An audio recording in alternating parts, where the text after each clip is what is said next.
बिहार एक ऐसा राज्य है जो कभी ज्ञान और संस्कृति की भूमि था, लेकिन आज बदहाली का शिकार है।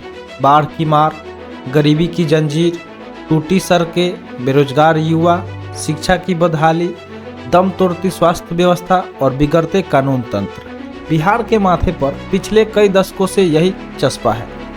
गौतम बुद्ध, महावीर, चंद्रगुप्त मौर्य, सम्राट अशोक, आर्यभट्ट, गणितज्ञ वशिष्ठ नारायण सिंह, बाबा नागार्जुन, रामधारी सिंह दिनकर, राजेंद्र प्रसाद, कर्पूरी ठाकुर की इस जमीन को आज न जाने क्या हो गया है, जहां गोलियों की गूंज और लहू से लाल सड़कों की चीखें सुनाई देती है। दिन दहाड़े हत्या, लूट, अपहरण, गैंगवार, आम आदमी डर के साए में जीने को मजबूर है। ऐसे में सवाल उठता है, क्या यही है सुशासन का सच?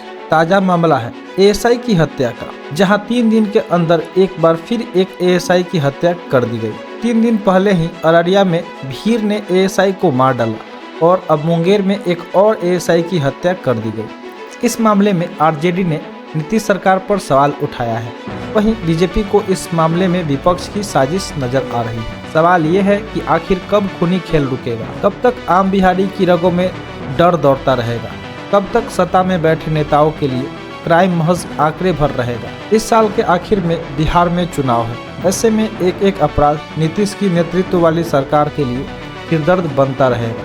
नया मामला मुंगेर का है। वहां बिहार पुलिस का एक एएसआई 2 पक्षों का झगड़ा सुलझाने जाता है। वहां उस पर धारदार हथियार से हमला हो जाता है। हमले में एएसआई गंभीर रूप से जख्मी होकर दम तोड़ देते हैं। 3 दिन पहले की एक वारदात भी जान लीजिए, सिर्फ लोकेशन बदलती है। मुंगेर जैसा कांड अररिया में भी हुआ। तारीख थी 12 मार्च। वहां एएसआई पुलिस टीम के साथ एक अपराधी को पकड़ने पहुंचे थे, लेकिन ग्रामीणों ने हमला कर दिया और मार डाला था। ऐसे हुई थी घटना, चलिए समझते हैं। तो अररिया के बाद मुंगेर में एएसआई की हत्या हैरान करने वाली है। एएसआई संतोष कुमार 2 पक्षों का झगड़ा सुलझाने पहुंचे थे, लेकिन एक पक्ष के लोगों ने उन पर हमला कर दिया। हमलावरों ने एएसआई पर रॉड से कई वार किए, फिर गंभीर रूप से जख्मी हालत में उन्हें मौका ए वारदात से करीब 40 मीटर तक घसीटकर किसी दूसरे के दरवाजे पर फेंक दिया और फरार हो गए। अपराध के बाद उठ रहे हैं कई सवाल। 2 दिन में 2 एएसआई की हत्या ने बिहार की सियासत को सुलगा दिया है। शोक संतावना का सियासी प्रोटोकॉल निभाया जा रहा है, साथ ही चल रहा है उम्मीदों के अनुरूप पलटवार की सिलसिला। मुंगेर में एएसआई की हत्या पर सियासी तनाव के बीच एक आरोपी का एनकाउंटर कर पुलिस अपनी पीठ थपथपा रही है। गोली लगने से गिरफ्तार एक आरोपी जख्मी है। इस मामले में अब तक 4 आरोपी गिरफ्तार किए गए, लेकिन मुख्य आरोपी रणबीर यादव फरार है। सवाल है कि इन दिनों अपराधी बेलगाम क्यों हैं? ड्यूटी पर तैनात पुलिस अधिकारी भी सुरक्षित नहीं है। तो बिहार के लोगों का कैसे सत्ता और तंत्र में भरोसा कायम हो? डिप्टी सीएम बोले, अपराधियों को उन्हीं की भाषा में समझाएंगे।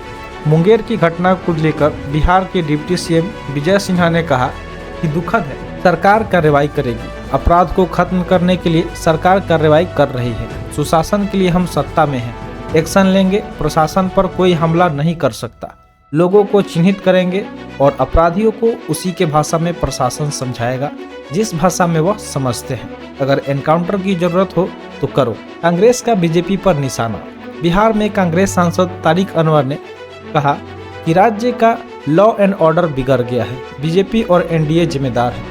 बीजेपी वाले हर चीज में बस राजनीतिक फायदा देखते हैं। बीजेपी त्योहारों के समय माहौल को बिगाड़ने की कोशिश करती है। तो बिहार में ऐसे कारनामे हो रहे हैं, इस पर आपका क्या राय है? कमेंट सेक्शन में जरूर बताइएगा। नमस्कार, मैं हूं सुमित कुमार और आप देख रहे हैं न्यूज नोट्स।